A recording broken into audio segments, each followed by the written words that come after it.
Can I just go ahead and say, like, why do we use food dye and stuff? What do you mean? Like drinks and stuff like that, especially stuff that comes in like a can. It's not like a glass bottle where you can see it. Yeah, like what do you care what color your drink is? Why does this need to be blue? Like, I look at the can, I know it's blue. Like, there's no reason for it. Like, that's like my one qualm against like. You know Monster. what it's for? It's for those. It's for the kids. It's for that one weird person that pours their stinking drinks into a cup. Dude, grow up. Yeah, like I'm not drinking this over ice. Like. Like, if you're drinking your energy drinks over ice, you probably sleep with socks on because you're a psychopath. Yeah, absolutely.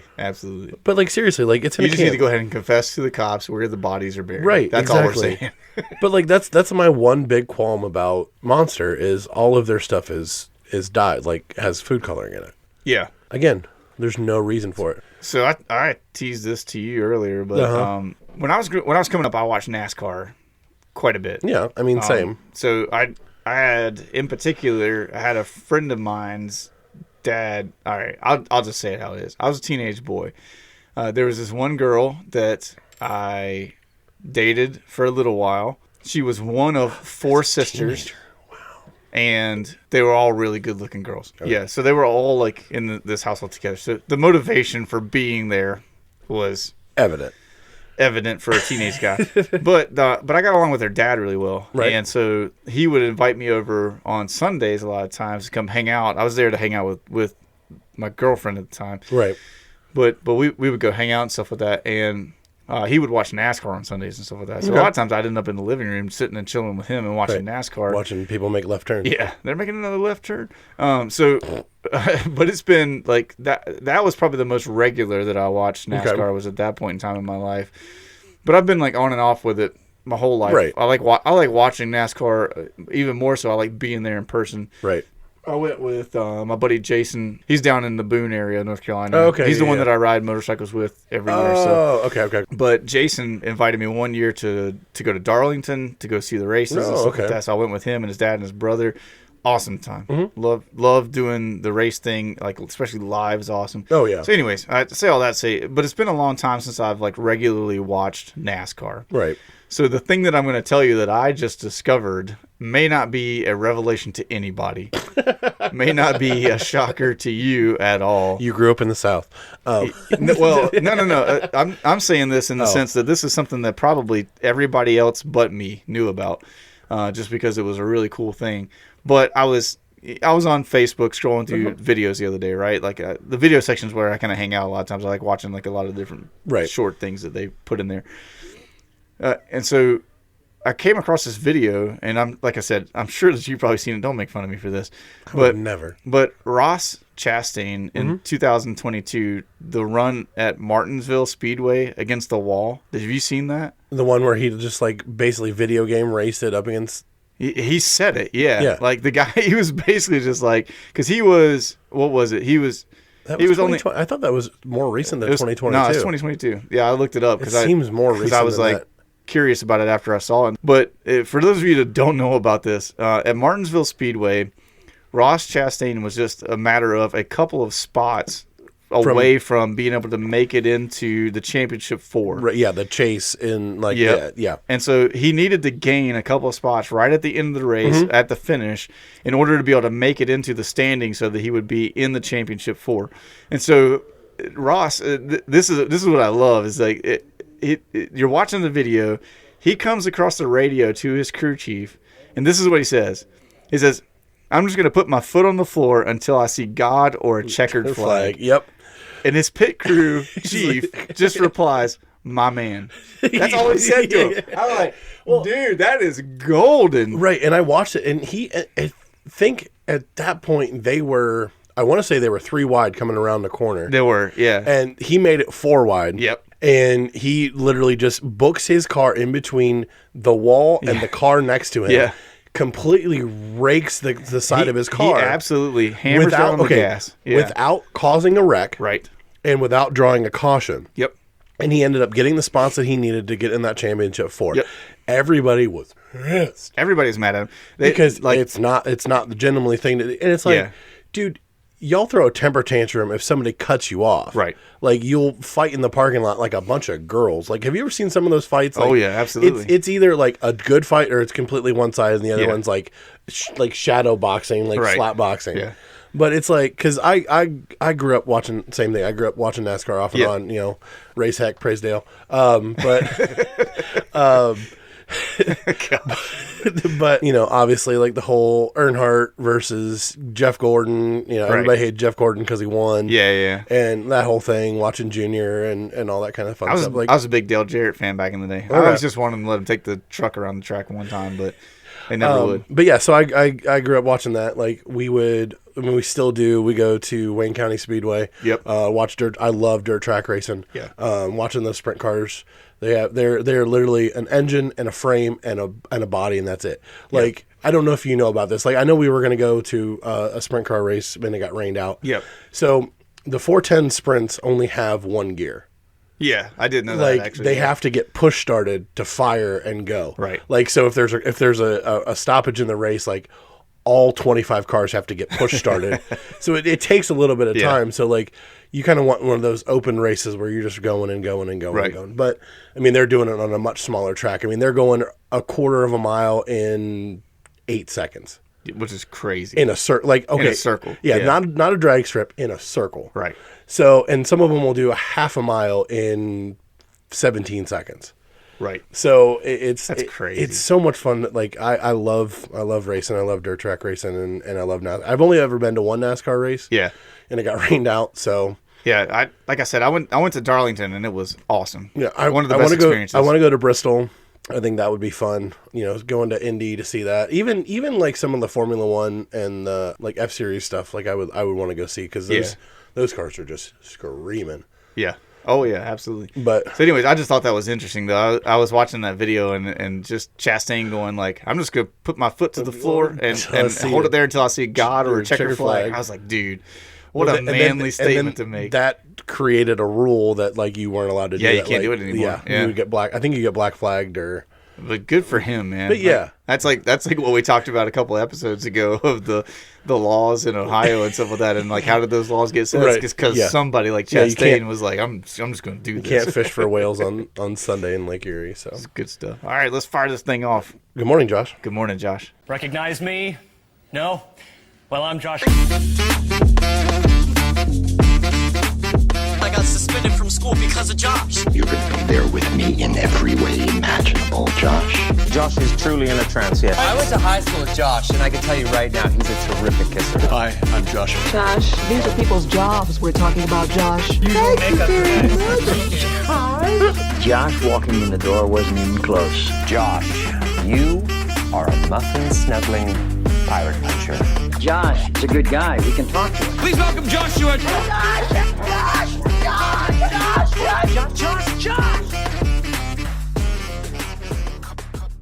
So last episode, we kind of went over some of the reasons for, you know, Ohio. Yeah, we talked about being Cleveland Ohio especially. Yeah. Yeah. So obviously we talked about the mistakes on the lake, like the 75 people trying to get arrested because I still can't wait for us to dive into that more. That's gonna be great. So that'll be definitely a research topic. So starting this podcast, like, we really obviously didn't have like a direction or things like that. No. But you and I both like doing obscure research. It's completely winging it and ADHD. And yeah, we do. We love doing like weird research on random things that we find on the internet. Right. So with you doing all the research about like the Ohio's largest things like that, like I knew of a few different quirky things about Ohio. Like, we did the Ohio laws and things like that.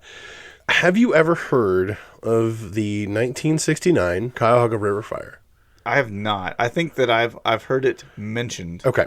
But I've never heard any like details about what this is. So the short of it is, in 1969, an oil slick on the river caught fire and did anywhere from $50,000 to $100,000 worth of damage, basically to various railroad bridges along the river. So you said various, like, so it was bridges. Okay, and I'll kind of get into it, but like all along the river, you know, the railroad industry, like this is coming out of like the industrial revolution in Ohio. Like, we kind of talked about it, like the steel mills and things like that. Like, there's a bunch of different manufacturing stuff that were in Cleveland at this time. Sure. the highway system isn't nearly like what it is today, like semi trucks, things like that. Most everything traveled by rail. Right. So it did, like I said, anywhere from $50,000 to $100,000 worth of damage. The counts vary. You want to know the crazy thing about the river fire of 1969? Sure. Nobody really cared. What do you mean by nobody really cared? Like, people were just like, hey, the river's on fire. Pretty much. And just because this was at least the 10th time it happened. Okay, I wasn't expecting that. I got to give you that one. The 10th time it happened? Yes, and I'll go into some dates later. What on earth? So to kind of explain this, we need to do a little history lesson. So we're going to go back in time. So like the Wayne's World deck. Yeah. All right. So have you ever heard of this thing called the Civil War? Yes. Okay. Yes, I've heard of the Civil War. Okay. So I was awake for that part of history class. Yes. I bet it was taught differently than it was taught up here, but I would almost guarantee that. Yeah. After the Civil War ended, you kind of had the Industrial Revolution, where manufacturing, rebuilding after the war, Sherman's march through the South, like everything like started to ramp up in manufacturing. So those of you who know, Cleveland sits right on Lake Erie. Mm-hmm. Lake Erie connects to the Great Lakes. Great Lakes connect to the oceans. Lake Erie, through various waterways, connects to the Ohio River, which connects to the Mississippi, Missouri River, out to the southern parts of. And the oceans connect to the ice wall on the outside of the flat Earth. That's next week's episode. Surprise conspiracy podcast. No, hey Josh, imagine a soccer ball for a second. All right, sorry, that was a shot at something else that we talk about pretty frequently. That'll be hilarious. Anyway, it's a natural hub for manufacturing, because you have shipping, you have all the stuff. You got the availability of everything right there at your fingertips. Exactly. So you can transport, the Great Lakes are huge for transportation with absolutely cargo ships, things like that. Trade between Canada and stuff like that too. So. Right. So there were companies that started to pop up in Cleveland. Okay. So you had the American Shipbuilding Company, you had Sherman-Williams Paint. Yep. That's a Cleveland company. Republic Steel. And Standard Oil, all taking off after the Civil War into the Industrial Revolution. Yeah. Quick side note, unless I concentrate really hard, which is what I'm doing right now, I can never say Sherwin-Williams. It's always Sherman-Williams in my mind. And can you guess what all of these manufacturing plants and everything led to? Well, waste product is the big one, because I'm thinking about, and I'm only saying that one because of the river and stuff like that. I know where we're headed with this, but yeah, like tons of waste comes out of all of these manufacturing places. So this led to water pollution and job creation, obviously, because of the manufacturing. Human beings rocking like we do. More people, more pollution, things like that. So this thus began the toxic history of the Cuyahoga River and polluted Lake Erie. Pun completely intended. Yeah.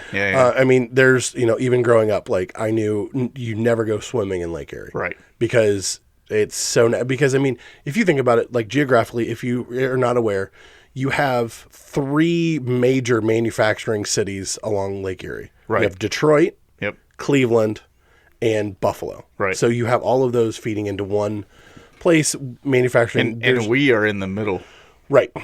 which makes it worse. You don't, like, I was always told never swim. Like, side note, like fishing populations were damaged. Like they're finally starting to come back, things like that. Yeah. Like I love Lake Erie walleye, perch, like really good fish. Yeah. Part of the reason why half of the walleye have several eyes. They call them walleyes because they're an entire wall of eyes. And as discussed in previous episode, talking about locations, Ohio has 2 major watersheds, the Lake Erie watershed and then the Ohio River watershed. Oddly enough, Hudson is in the Lake Erie watershed. Hudson not on the Ohio River, just in case anybody was still wondering about that. So shout out to Gabe for correcting me. I had to throw that in there for you. Yeah.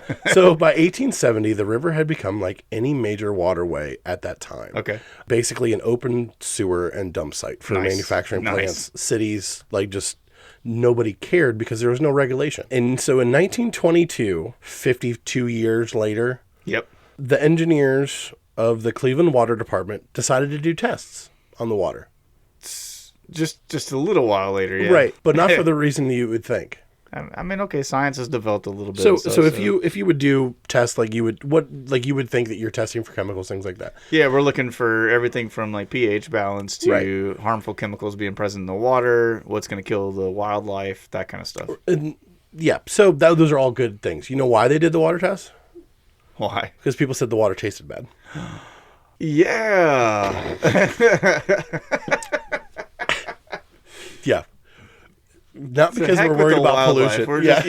It tastes a little funky. metallic and medicinal to me. Like I want my water tested. Yes, little Timmy's glowing now, and things taste a little weird. So we just think because for the last 50 plus years, it has been a literal dumping site. Yeah. So which this is not something like this. Just about the Cuyahoga River. I mean, this is like human beings everywhere. Right, exactly. This is just time. People were just running wild with dumping stuff in the rivers and oceans. I mean, it was not until, it's not until we get to like the 90s that we really ever get people that are just kind of like, hey, we should stop doing this. Right, exactly. And then obviously advances in technology are one thing. And understanding more of it. I get the reasonings behind it in that sense, but it's just crazy. It's one of those things where, and this is not to get on any political rants or things like that. Like, if you don't know us well enough to know that we don't do political stuff, just not at all, because everything is stupid. Yeah. But there was no regulation. Everybody thought that everything is a renewable resource. Right. And that's just how we were until we kind of figured out, hey, maybe it's not. So guess what they found in this water testing that they did? Yeah, I can only imagine. It was polluted. Oh yeah, well, you don't say. Right, but the thing is, they're like, we never saw that coming. The water turning the different shades of colors that it was, and so at this point, nobody cared that it was polluted. Yeah, that makes total sense to me. Do you know why? No, they took it as a sense of pride and a badge of honor. Because of how much manufacturing was in the area. Sure, I get that. The more polluted the water, the more manufacturing we have. The more that we are helping ourselves. Everybody else is just angry because we're actually making money. Exactly. So this was considered what an American way to think about things. A sign of success that the waters were polluted. Jeez, like to me, that's just it's mind-boggling.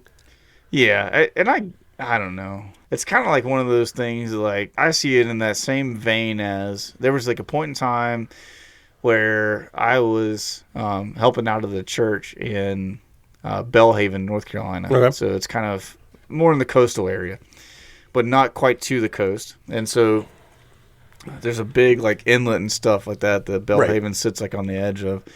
Well, vast majority of people that were out there and stuff in their houses had wells. They were living off of well water and stuff. As you can imagine, being in the coastal area and stuff like that, the sulfur content in that water was crazy. But it was one of those things that like they had lived with it for so long. You just become nose blind to it. It was just part of life, right? Yeah. But it's like, you could walk in a house and smell that just kind rotten of egg eggs smell and stuff. Yeah. And they didn't smell it. Didn't affect them and stuff like that. And it was like, and not to pick on, if anybody from there ever listens to this, this is not picking on you guys at all. And so I totally understand how you get to that point, right? I mean, same thing, like we have a dog in our house, and I know that people walk in our house and they're like, oh, you can smell a dog, right? And I kind of hate that, but at the same time, we don't smell it because we live in the house with them. Right. And all that kind like of I stuff. said, you become nose blind to things. You're nose blind to it and stuff. And so I kind of see that in the same perspective. It's like, okay, with the pollution thing, it's like, yeah, we've lived with it for so long. We just embrace the fact that everybody in our town has 12 fingers instead of 10. And that's normal. Right. Yeah, it's like your snot is supposed to be like a bright, a red color, right? Well, and it's like one of those things. Like I think of like the Lorax, where they're living in this pre-built city, and everything around them is just destroyed. Yeah. For sure. Our son Timmy, now he glows. Like he went swimming and now he glows. I say, let it die. Yeah. Let it die. Let it die. Come on, everybody. Join in with me.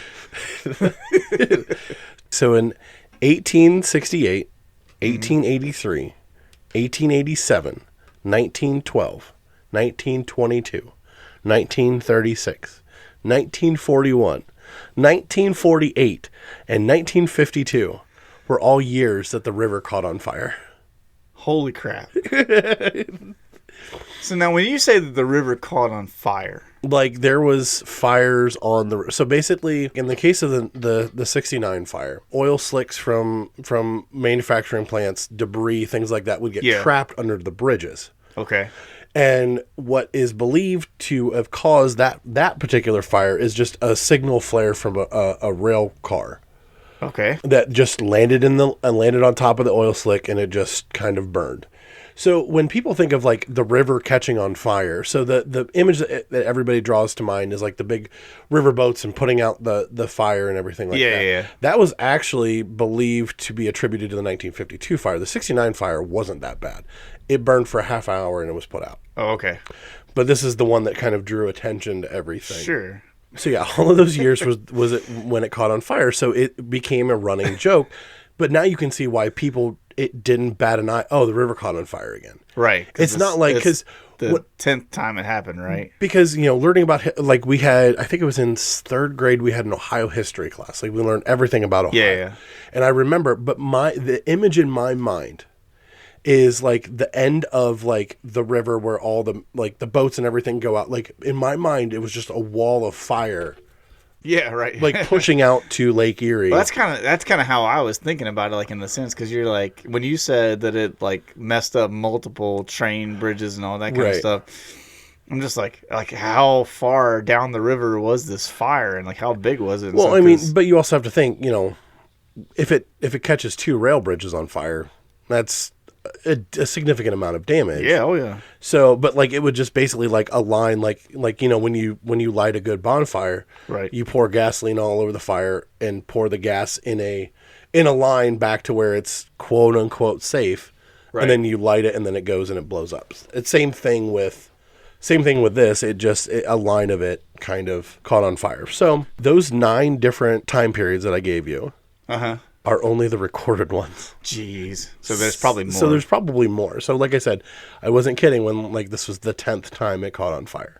And there's probably points in time where it caught fire like that nobody even knew about. Exactly. Like in some rural part in between two cities. Because smoking came about long time before like half of those fires wherever smoking was like huge. Right. So you got to imagine somebody was like, some railway conductor is cruising in his train across the track and flicks the thing out into the river thinking, oh, I'll just put it out. Right. And now we've got another river fire. Yeah. So that's crazy. So in the 1950s, during and after the 52 fire, the tides began to shift with the deindustrialization in the 60s, the Vietnam War, civil rights, like things like that. Like things began to shift and move out. Cleveland lost around 60,000 manufacturing jobs in that time period. By 1968, the city was actively trying to clean up the waterway. So voters approved a $100 million bond to clean up the river and improve the sewage system. Guys, I think it's time to get back to just having 10 fingers. Yeah. Guys, we've had enough. We had to change. I mean, I know it's cool that you can count on a ruler on 2 hands, but like, we got to change some stuff. So we want 4 eyes to get back to being a derogatory term about people with glasses, not like an actual term where people have 4 eyes. Exactly. By the time of the 69 fire, the one that everybody remembers, Cleveland is actively trying to fix this problem. Yeah. So they are taking the initiative. They are taking steps to build this up and everything like that. So some actually credit this fire with the direct creation of the EPA. So before this, the EPA wasn't a thing. It's like the nationwide EPA that we have today. The Clean Water Drinking Act, things like that. Actually, I'll get to it here in a second. It's not confirmed. Like, it's not confirmed because obviously, like one event doesn't create. Sure. But you can kind of see the link of, like, it might have at least started the conversation that led to the EPA. Or at least it kind of proved the validity of needing something like that. It's kind of one of those things, like, maybe it didn't create the EPA, but it basically was the last thing to validate having the EPA. So the real story is complex. Changes were already in motion. So nationally, the Water Pollution Control Act of 1965 had already become a law. Okay. Locally, like I said, $100 million bond issue to improve the sewers, sewer construction, water treatment plant upgrades to protect Lake Erie. Also, in 1969, there was the Santa Barbara oil spill. Okay. That also garnered the attention of the creation of the EPA. I was going to say, so the EPA was started on December 2nd, 1970. Yeah. So like a year later. So these events were probably, like I said, the last push of the catalyst. Yeah, you have a couple of big things like that happen, and it's like, okay, we do need this kind of thing. Right. It's the same reason why we have like the TSA and stuff now is because of like 9/11 and big things like that Right. happened. And yeah. And then a couple months after the Santa Barbara oil spill, then that's when the river fire was and everything. So basically, the river fire put the stamp on the need for the Environmental Protection Agency. It's just like, it wasn't that we had bad drinking water. It wasn't that we were killing off the fish populations in droves. Wasn't anything else. It was like, hey, the river caught on fire. Yeah, for the 10th time that we know of. Man, that's wild to me. Even though the Santa Barbara spill has been largely forgotten, because I didn't even... The only oil spill that I know of is like the Valdez oil spill. I think that was like, what, in the 90s? Yeah, 80s, 90s? Somewhere, I don't know. I couldn't somewhere tell you anything more about current. oil spills and stuff. And then like that. obviously the BP disaster in the Gulf. Yeah. Things like that. that. I do know about. And then this kind of solidified Cleveland's reputation as like the mistake on the lake. So Sure. that was like the negative jokes about of Cleveland in the 70s. So the Burning River is used for various different events, like beers. Like the Great Lakes Brewing Company has a Burning River beer. Right. Apparently there's a Burning River hot sauce, which kind of need to try. Yeah. More current day stuff. So despite its new life, the river shows signs of its former degradation.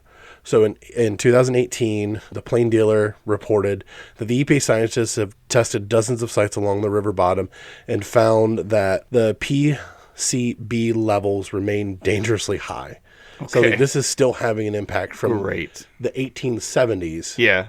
So a century and a half later. Century and a half, yeah. And we're still dealing with this. So basically, Crazy. that they have scientists have cautioned that the river is still quote unquote burning because there's still all these chemicals laid in the soil and everything underneath the water.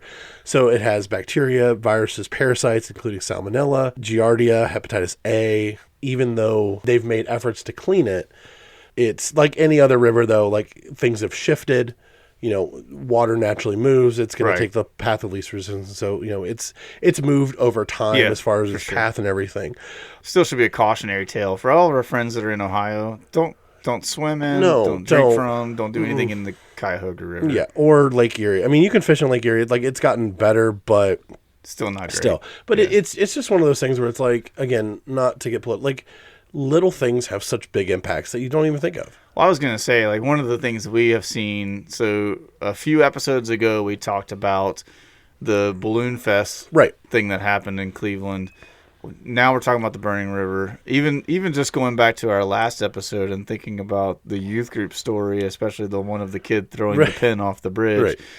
It's like, human beings, let's start thinking things through a little bit better as far as like what we're gonna do and what the impact might be for future generations and stuff.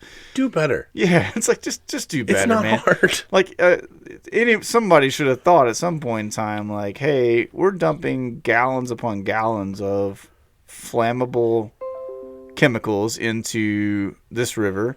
We're doing these things that we know are harmful and stuff like that. And it's like, yeah, you've got manufacturing stuff that's going on really well, but what are going to be the long-term consequences for these things? Right. And I think that's part of the problem for us as human beings is we play the whole game that I play with myself sometimes where it's like, oh, that's future Josh's problem, right? Yeah. Like when he gets there, he can deal with that. Right. And it's like, but then when you get into the moment of it, you're like, oh, this future Josh hates past Josh, right? Because this guy Josh, is an idiot. Yeah, past Josh sucks because he left all this stuff behind for me to have to do, kind of deal. And I mean, like we have kids, like so we're leaving it for them to clean up, and it's like I said, do better. Which there's people that have like legitimate like worries nowadays where they're like, I don't think I want to bring kids into this world. Right. And it's a valid how bad concern. Things are going to be down the road and stuff. And it's like, I get it. Yeah. I understand. 100%. So,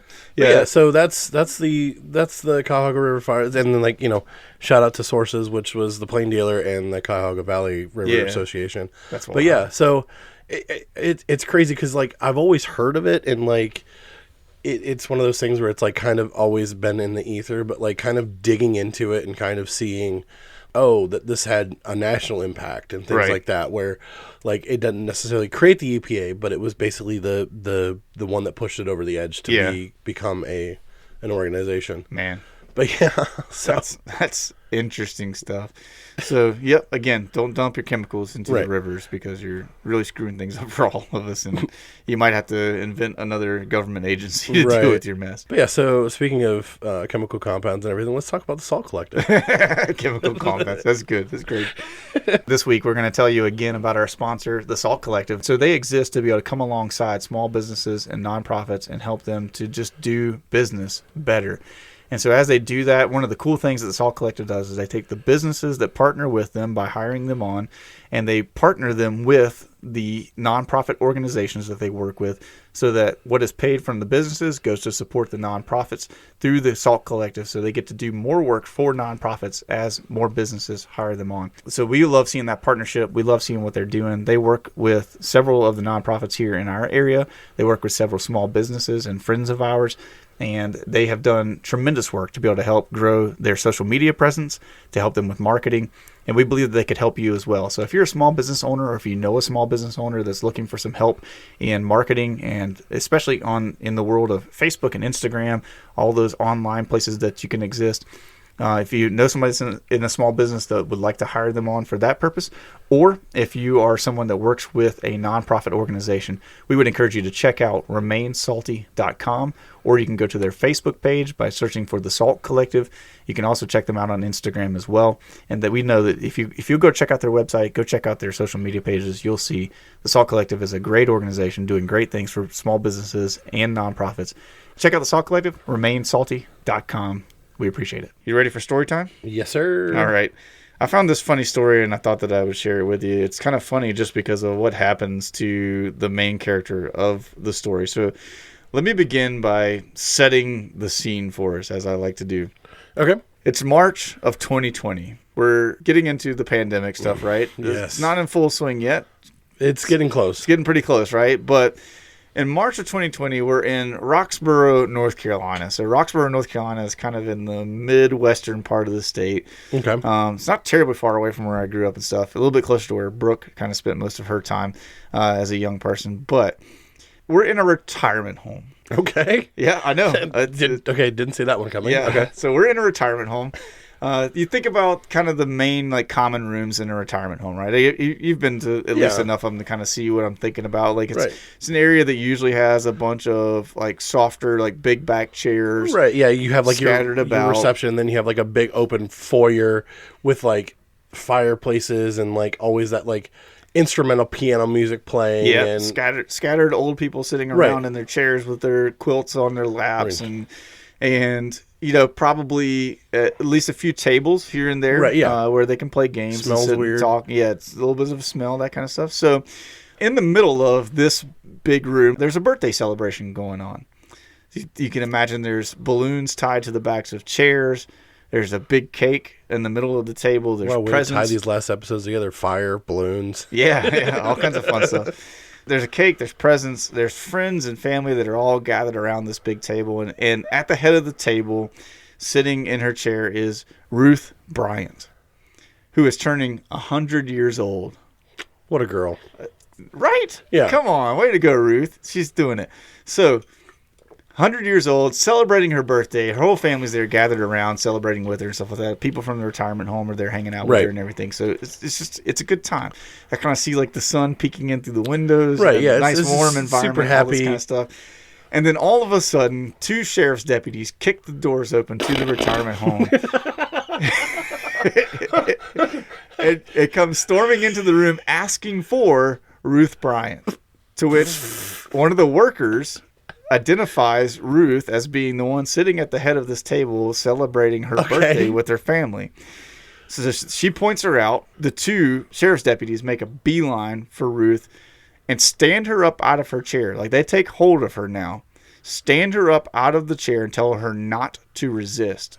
Can you imagine this? She's 100 years old. Stop resisting. Stop resisting. Yeah. So Ruth's daughter, who is there for the celebration, steps in to try and kind of block the deputies from getting to her mom, right? Rightfully so. She's a 100-year-old woman. In a nursing home. But the deputies just completely ignore her daughter and keep going on with their duties of arresting Ruth Bryant. So they stand the old woman up, with her walker, mind you.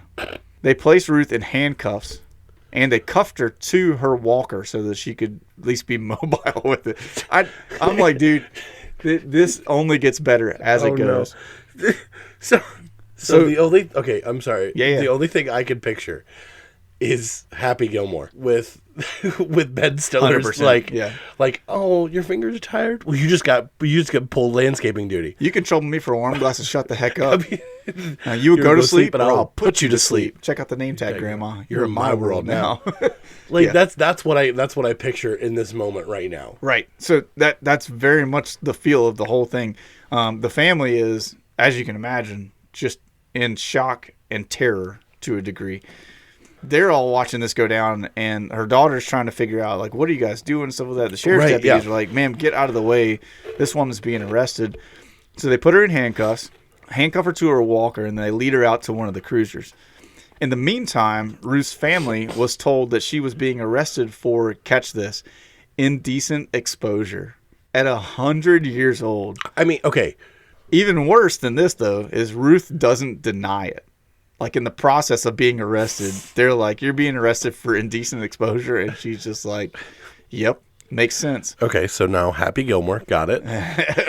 Right. Who eats 36 bag lunch? Best of all of this is that the whole time that Ruth is being arrested. Now, I'm going to back up just a tiny bit, right? Okay. Ruth is, up until this point, as far as her family, like their testimonies say in the articles that I read and stuff like that, is the sweetest lady. She's 100-year-old great-great-grandmother. She's been kind. She's a church-going woman, all this kind of stuff, right? Never had a day of, like, problems in her life. So Ruth, as she's being arrested, is mouthing off to the cops. Yes. Go off, She's Ruth. telling them, take your hands off of me. She kicked one of them in the shin, which I'm like, yeah. As they're trying to get her in the cruiser, she's kicking, hitting, like all this kind of stuff. The police report states that the deputy told her, don't kick me, I've got a bad knee. To which Ruth replied to him, I've got 2 bad knees, you pansy. I'm like, dude, this is the most gangster 100-year-old like country woman from North Carolina I've ever heard of in my life. That is amazing. Everything I hear about Ruth, I love her even more. So you just think these 2 sheriff's deputies should have known better than to even like try to. You could have, number one, you could have gone about it better, right? Of course. Like instead of just storming in and trying to throw her in cuffs, like go in, have a conversation with her and the family, kind of figure things out and stuff. So they eventually get Ruth loaded into the cruiser. Ruth was taken to the Person County Jail where she was fully processed. She gets a mugshot, which was great. She gets fingerprints done. She's given an orange shirt to wear that says Person County Jail. I mean, the whole 9 yards. So she's now the most like gangster granny in the whole world. So after spending a few minutes in a jail cell, Ruth was released on bail. Do you want to guess what her bail cost was? Indecent exposure, 100 years old, probably not a flight risk. $1 million bond. Bail to get Ruth out of jail was a hug for the police chief. This is what makes all of this great. Well, that's wholesome. It turns out this entire thing was planned by Ruth herself as a hoax for her 100th birthday. She is my hero. Ruth lived 100 years without ever being in trouble with anyone, never being arrested, never breaking a law. She had never even gotten like a speeding ticket. She was a saint. So she wanted to experience before she died what it was like to be arrested at least one time. That is amazing. And here's the best part of all of it. She told her family nothing. They legit, like every member of her family. Go off, every member of her family thought that on her 100th birthday, Ruth Bryant was being arrested legitimately for indecent exposure. That's amazing. I love it so much. So this 100-year-old matriarch goes and spends like 10 minutes in a jail cell just so she could see what it was like and stuff. And then she's like, okay, that's enough.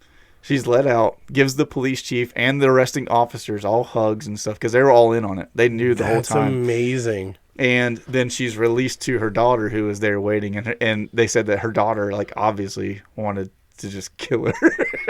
It's like, dude, you just imagine, like, her daughter's like 80 years old probably, because she's 100, so You're right. the daughter has got to be late 70s. Oh yeah. And so she's having a heart attack because her mom's being arrested for the first time in her whole life. I'm trying to like even imagine what, like, I would be dumbfounded. Like if I was in there, I would legitimately be dumbfounded. Yeah, can you imagine? Like could you like 100 years old, saint of a woman, staff and everything too. Like, yeah. But you know what would have been hilarious if there would have been a mix-up. Oh my gosh! And like. That would have been crazy. And then, if like, there's another 100-year-old woman. That no, got not thrown in jail or even, not even that. Oh, like, you're saying like just through paperwork and everything, like something gets shuffled out and she actually gets processed and charged. Like, no, this was supposed to be. Yeah, okay, Granny. she's like, this was just a joke, guys. And they're like, oh, okay, yeah, whatever, Ruth. Yeah. Oh, if that is your real name, like maybe you shouldn't run around town naked anymore. Gosh, that's hilarious to me. But like, oh my gosh, that is great. Yeah, like, so she pulls off this entire prank. So like again, all the way down to great grandchildren are present at the party. Oh my gosh. And they see Gangster Granny do this stuff. I'm like, man, what a great story to be able to share and stuff. And I'm just also thinking about, like, you know, Ruth's 100 years old. She's in this retirement home. Right. Which usually in a retirement home, you got people that range from late 70s, early 80s, you know, on up. Right. And so you've probably got some, like, people in there that Ruth has become friends with at the moment that, like, she's getting arrested. There's probably some, like, grandpa that's like, that's it, hold my dentures, you know. I'm about to go in on these cops. It's like 4 days later, he gets over to the table. He's like, oh, I was coming to help. You know, that kind of thing. But it's like, I just think about all the possibilities of what's running through everyone's minds. See, sometimes I hate my sense of humor. Like, my mind immediately went dark. She forgets that she set this whole thing up. That'd have been so good. Like, it's actually a shock to her. Yeah. She's like, I don't remember running naked through the town, yeah. but like, apparently like, I did. Who are you? Like, and then they're like, okay, it's time to go. What are you talking about? Like, I did all that. Like, in like, yeah, they're like, okay, Ruth, you can come out now. And she's like, well, I thought this was my jail cell. Right. Like you guys arrested me. I stay in here. Yeah. Gosh, that's so funny. But no, like, for me now, that sets the bar. Oh, 100%. Like, because, you know, you and I, like, we have the, like, that's the minimum bar that we have to set. Which is, like, number one, I don't want to live to be 100. Same, 100%. But maybe for, like, my 70th birthday, we'll pull some junk like that off. That'd be hilarious. But, yeah, you know, it's funny because, like, we were just talking that when I die, the things that I want to happen at my funeral. I know, you and I have talked about, like, some of the, like, shared some memes back and forth about. Well, yeah, we talked about those things. I don't know if I shared the one with you or not. Like, I saw one just in the past couple of days where, like, somebody said that when they die, they want everybody that comes to their funeral to get a bag of tortilla chips and, like, hold the salsa. Yeah, you're holding the bowl of salsa, so they have to go dip it out of your hands and stuff like that. But I've always told Brooke that when I die, I want to be taxidermied and sit, like, on a love seat, basically. Like Ronald McDonald, the old. It's me with a big smile and a thumbs up on my left hand, and then my right arm is around anybody that sits on the sofa with me. And I want everybody that attends my funeral to have to take a picture with me on the love seat. And she's like, Brooke is like, I will not do that. And I was like, you will if I put it in the will. Yeah, you will if I will. Yeah, that's I'm gonna write it in there so you're forced into it. So I just want like, as, like, you know, the cast closing and everything. Jack in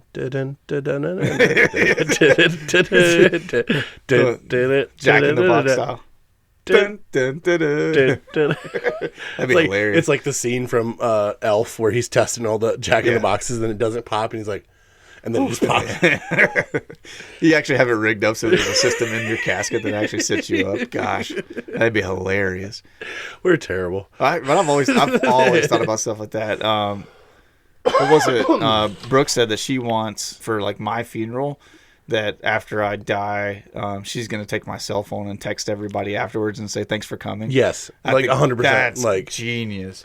Yeah, there's, like, so many good things like that you could pull off, like, as a part of just like, hey, I'm like checked out. Yeah, that's hilarious. That's I guess it also comes from a place where, like, that's not the end. So, like... Yeah, like for those of us that are believers, man, we know that we're headed on to spend eternity with Christ, and things are getting better, actually, for us after the end of this life. And so we'd encourage you out there, if you're listening and you're not a believer, number one, you should put your faith and trust in Jesus. We'll talk to you more about that. That's just a quick aside for us.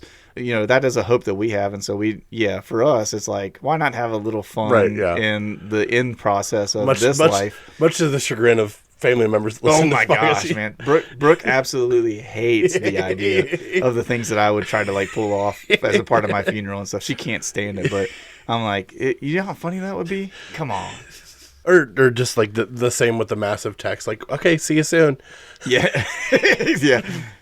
Or you give like a very specific time. I'll see you on this date at this time. Yeah, for whatever party or something like that. And then people are just like, right. Wait, did he really orchestrate this? Because that's what people would be thinking about me. They're just like, oh, he's probably put something together. Like, I think it'd be hilarious to like put people into like really awkward situations where it's like, let's just say hypothetically, I live to be like 70 something years old, right? So Brooke will be in her late 60s, early 70s at that point in time. And so, just to be funny, I like set her up on a blind date with another friend of mine that's like single or something. It's like, all right, you need to be at this place at this time and stuff like that, but don't tell her what for and everything, just to like mess with her. She'd be like, "Oh, he's such a jerk." Yeah. So just a quick thing, like that got me thinking, like, what is like the most creative way that you've like going back to like customer service stuff? Like, what is the most creative way that you've told somebody like, "You're a jerk"? I'm like, do you have any of those? Or like when you're saying like bye to somebody, like it's just like one of those things where it's like if they're being a jerk or stupid or whatever, like they can take one thing one way or another or take it another way. So like I had an instance like when I was on the phone with a customer complaining about something that was completely trivial. Yeah. They were just going on and on and on and on and on. And I was done with the conversation.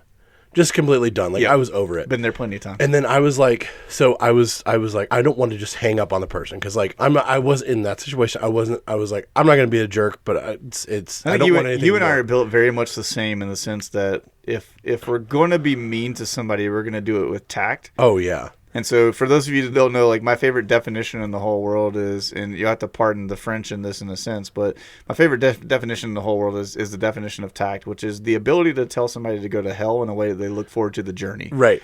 And so it's the kind of idea that for you and I think that we kind of thrive in that space of trying to figure out how do I say things so that the person's going to feel fine about me saying it, but say it in a way that they still understand the point that I'm trying to make in that sense. So as I was getting ready to end this conversation, and I at this point I could tell I was on speakerphone. There was somebody in the back like egging them on. I say, all right, well, I hope the rest of your day is as wonderful as you are. Oh, there you go. Yeah, that's a good. And in the background I heard, oh, no, he didn't. That's good. Because if you say that to somebody that's being absolutely the nicest person in the world, they're going to be like, oh my gosh, thank you so much. Like they're going to take that. But like if you're being a jerk, that's going to immediately. Well, it points out to them like just how bad of a person they're being right then. Just do better. Right. Or one of my other favorite ones is have the day you deserve. Yeah, there you go. I like that kind of stuff. I was going to say, I've said things like that before. Like when I was working at Toys R Us, there was like one time in particular, like it was really funny because I had this friend named Derek that worked at Toys R Us with me. Derek was a massive pothead, and he was very humorous. He was like one of those like, he made everybody laugh because of his like stoner like kind of personality in a sense. But he was also like fiercely loyal to people that were his friends, and so for me, I've always been the kind that like I typically will not go off on a person in any way like to their face. I've always been the kind of person where I want to remain calm and cool so that other people look at me in the situation and go, man, he did a really good job keeping himself together and handling that while the other person is firing off and berating me. And there was this one woman in particular that came in one time, and she was upset about the fact that we had a $20 charge to put a bike together for you. Which, I mean, and it's like that's we're taking time out of doing other stuff to put like it's like an hourly charge is like a service person. It takes time out of our day, and I tried to explain to the woman, I'm like, I don't even get the $20. That's a store $20 that we charge across the board to assemble anything. And you pay the $20, it goes to the store for my time and stuff like that. Right. So in essence, it's my pay, but I didn't get paid. I got paid like $13 an hour or something like that. And so this lady's going off about the fact that, she ordered a bicycle. We brought the bike up in a box. And she's like, what am I supposed to do with that? And we're like, together? Yeah, we're like, well, it's got assembly instructions and stuff in it. Or if you want to pay $20, we can put it together for you. And she's like, oh, I shouldn't have to pay $20. I paid for the bicycle, this, that, and the other. She's going off about things. And you're paying for the convenience. Myself and the manager are being very calm and trying to explain to her, this is the way things operate, and this is how it's going to be. If you want to put together, you can pay the $20. And I told her, I said, it takes me 15 minutes to put a bicycle together. If you pay the $20, I'll go put it together right now for you and bring you out a rideable bicycle right now. But if you don't pay the $20, you're taking a bike in a box home. Right. And so, and I was very calm, very nice polite about everything and stuff. So she continues to escalate things. We continue to stay at the normal level. Right. And to the point that we're just kind of like, okay, well, ma'am, if you feel that way, we can refund you for the bike and you can be on your way and go buy your bike somewhere else if you want to do that. And so we're just trying to get out of the situation. We're done talking to the lady. Right. But being very kind. Well, in the meantime, Derek comes up. Derek has no filter whatsoever. And so when he sees this lady berating me and me being very calm and stuff like that, he finally just steps up into the lady's face and he's like, lady, they already told you how it's going to be. Pay your $20 and get the heck out the store. And he's just going off on her. And the lady's like, oh, I'm going to call your corporate office. She's like, call the office. I don't care. Derek's just going off on her. My name's Derek. You can tell him I sent you. Yeah. And so I did take my one final shot at the very end of things because Derek had already gone off. Yeah, it's already gone at that point. I was like, I'm not going to get in nearly as much trouble as Derek's going to regardless. Yeah. And so as she's walking out, I kind of said the type of thing. I was like, I hope you get out of the rest of the day what you've put into it so far today. That's a good one. And she was walking out there. She's like, what did you say to me? And it was really funny because the automatic doors like slowly closed in front of her as she was saying it. And so we were, that point in time, the whole staff of Toys R Us is falling out laughing because we're just like, this is hilarious. But it's like in the time that she took to argue about this, she could have had her bike put together. Yeah, well, absolutely. And the amount of time it took her to argue with us, I could have put together 2 bikes. Or I could have helped her load it in her car or whatever she needed and stuff like that. I'm like, lady, we're on limited options here, right? And you're the one that's holding up this whole process. So it's just hilarious how people kind of react to it. I've always liked the saying, and I've shared this with a few people over time. Is opinions are a lot like buttholes. Everybody's got one, and most of them stink. Yeah, and so it's like I've said that to people before in some situations, usually more like joking with friends. Yeah, like I said, I'm typically the one who kind of, if anything, I'm a bottler, and so I just let people kind of go off, bottle it up, and then later on just vent and deal with it to somebody else. Push it all down and until it eventually explodes. The healthy man way to deal with problems. Right. So yeah, I've never been quite as good as some people at just telling people off in a sense, and so although I consider that to be a good thing, especially in my line of work. When you're a pastor and you have to talk with people and stuff as much as I do, right. and you hear about really dumb decisions that people make and stuff, you kind of need to be able to filter your thoughts at times. And so that's a good thing. But I got one quick thing that I want to ask you, and then we'll wrap up because we're right at time for this episode. The quick thing is this. If you were a breakfast item, what breakfast item would you be? Dude. That's tough. That's a hard one, isn't it? Do you want to know my as soon as you said that, my knee-jerk reaction? Tell me. Sausage, gravy, and biscuits. Okay. That's a solid one. Because it's always consistent.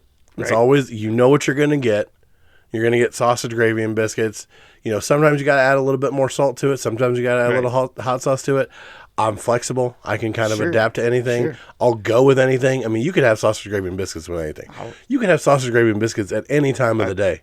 I totally agree. So, as a Southerner, you're speaking to my heart. Well, anyway, and I mean, like I said multiple times, like I grew up in Ohio, but my grandma and on my mom's side's family is from Asheville, North Carolina, and then my dad's side of the family is from Powhatan, Ohio, West Virginia. So, I'm Southern I'm Southern by proxy. As I thought about this question, man, I was like, I don't know. There's like so many different things. I was like, at first, I'm pancakes, right? Because everybody gets really excited, and I'm fun to be around for a little while, and then I start annoying everybody, and you hate me by the end of it. So. See, like that's the thing. Like I don't think I would inherently go with something sweet. No, like, because my other thought was bacon, because I feel like I'm not like, I'm nothing crazy, right. So I'm not like off the charts, and Right. like, you know, I'm not. I'm trying to think of something like weird in a sense. Like I wouldn't be like my daughter likes to eat those sausage pancake corn dogs that you can get frozen from like Sam's Club and stuff. The Jimmy Dean like corn dog, but it's She likes those. That's kind of I would consider that to be like a crazy, or Right. I'm definitely not like a cereal kind of thing or anything along those lines. Bacon's kind of like, I feel like middle of the road, but good enough that everybody gets excited about bacon in that sense. Like it goes with everything. You want bacon, right? It kind of goes versatile. on everything. Like I consider bacon like the duct tape of food. Yeah, absolutely. Like bacon can make anything better. I appreciate you saying that. Yeah. So like, but that's kind of how I saw myself, like more of a bacon kind of guy. I think, and to be clear, crispy bacon. I don't think that I would be. Like, I mean, is there any other kind of bacon? As you flick a ladybug in my face. I flicked a bug at Josh just then. He was on my computer screen. Yeah, no, I like crispy bacon, and so I think I would be right in that perfectly cooked crispy bacon kind of area. Not that I'm not something you're gonna write home about. But I'm still somebody that you want around. I think most of the time. I think that those are both kind of in that same lane. Like they're very versatile. They'll go with anything. This is some gravy though. That's a solid choice. Yeah, man. I can get down with that. Yeah. Cool. All right. As we wrap up, what do we want them peoples to do? All right. So make sure whatever platform you're listening to us on right now, give us a 5-star review. Try to just only give us a 5-star review. Even if you don't like it, we always say this. Leave us a comment. Leave us a 5-star review. Tell us why you didn't like it. We always strive to do better. Absolutely. Like we've always said, this necessarily is just ADHD fever. Like we just kind of talk about things that spark our interest. As you can tell from this episode. Right. Just let us know. And hey, if you have episode ideas or things that we want to talk about, like I know AJ brought up the manna shrimp, or not the manna shrimp, but it was manna. It wasn't AJ brought up some different ones. Your friend brought up the mantis James. shrimp. Yep, James brought it up. We've talked about stuff that people leave us comments on. Yep. We love doing the research. It's one of those weird things. We hated doing it in school and in college, but now we love to do it because it's topics that we want to talk about. Leave us a 5-star review. Spotify, Apple Music, YouTube, Podbean. I know you said that we have a couple that listen to Podbean. There's actually like 5 people now. It's gone up a little bit. Nice. So just give us a listen. Give us a share. That's how these smaller podcasts grow. That's right. We only have a few more episodes till we get to that 21 episode threshold. Yeah. Then we'll be in the top 1% of podcasts. So let us know how we're doing. Let us know what you like. Let us know what you don't like. Give us a 5-star review. Check out our sponsor. Everything's linked in our description. That's right. Follow us on our socials, Facebook, Instagram, and YouTube. Like I said, we have our longer form content on YouTube. Hoping to try to get some more content put out as we can kind of schedule things and kind of get into a groove of doing stuff like that. So do that, and we'd love to see you back in the next episode. Yep. We love you guys. Love you. All right, Bye. Something funny to close with. Generic funny.